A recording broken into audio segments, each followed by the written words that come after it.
What are my final SEC power rankings for the 2024 college football season?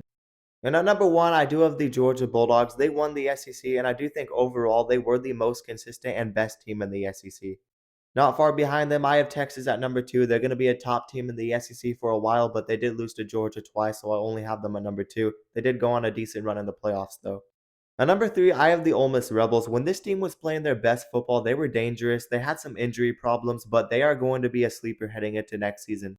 At number four, I have the Tennessee Volunteers. I know they got demolished by Ohio State, but they were still an okay team for the majority of the season. I think the SEC was just down.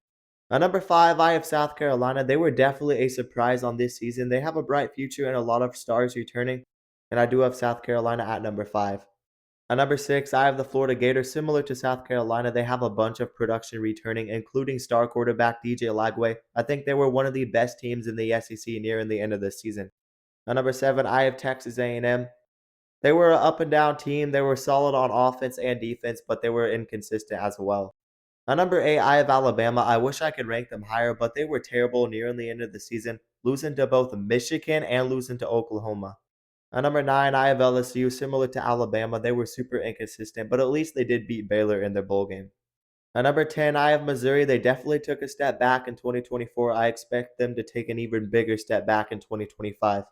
At number 11, I have Vanderbilt. I can't rank them any higher because they lost to just about every team ahead of them, but they were a little surprising in 2024. They were a decent team. At number 12, I have Arkansas. They were okay, better than last season, but they still were not great. But I do think they were better than the teams under them. And right behind Arkansas, I have Oklahoma at number 13. Maybe you can make a case for them to be higher, but the offense was just so bad, and they lost to Navy out of all teams.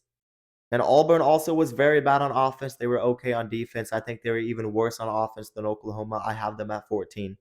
And Kentucky was even worse than Auburn on offense. They had a solid defense, but I have Kentucky at 15. They were very bad this year. And then at the bottom of this thing, it just gets very bad. Mississippi State only won 2 football games. They were not a good football team. But you guys let me know down in the comments below, what do you think about my final SEC power rankings for this season?